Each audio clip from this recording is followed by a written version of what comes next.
Culture G. Cultivez votre curiosité. Bonjour à tous. Demain, même si vous l'avez certainement déjà entendu, ce n'est pas la journée de la femme. Non, le 8 mars, c'est la journée internationale de lutte pour les droits des femmes. Et dans cet épisode, je vous propose de revenir sur l'origine de cette journée. Cette journée internationale de lutte pour l'égalité entre les femmes et les hommes a été officialisée par les Nations Unies en 1977. Mais pourquoi le 8 mars ? Les origines de cette journée sont un peu confuses, on peut lire absolument tout et n'importe quoi, et souvent n'importe quoi. On lit parfois notamment que cette date serait une référence à une manifestation de couturières new-yorkaises le 8 mars 1857.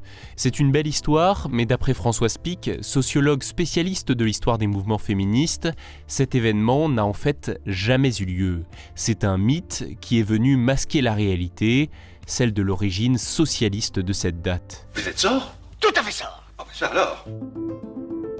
L'idée d'organiser chaque année une journée internationale des femmes, qui était donc déjà une journée de lutte, a été proposée lors de la deuxième conférence internationale des femmes socialistes en 1910 à Copenhague. À l'époque, aucune date n'a été fixée, des journées de lutte des femmes sont donc organisées par des mouvements socialistes de différents pays à différentes dates. En Russie, une manifestation est organisée le 8 mars 1917 et elle déclenche le début de la révolution russe et de la chute du régime tsariste.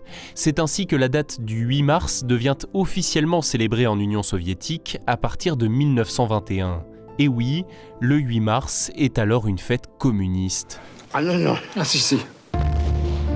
Après la Seconde Guerre mondiale, le 8 mars est célébré dans de plus en plus de pays. Le mythe des couturières new-yorkaises fait oublier la véritable origine de cette journée, et je vous le disais, elle est officialisée par l'ONU en 1977. Les Nations Unies incitent alors tous les pays du monde à marquer le coup, à organiser cette journée pour l'égalité des sexes.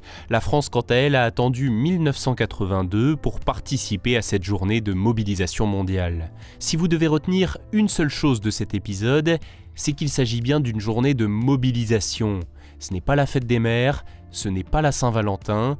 Pour célébrer le 8 mars, offrir des fleurs n'est certainement pas une bonne idée. Ah non, je confirme. Merci d'avoir écouté cet épisode, n'hésitez pas à le partager massivement. Pensez aussi à vous abonner à Culture G et à lui mettre 5 étoiles sur Apple Podcast et Spotify. À la semaine prochaine.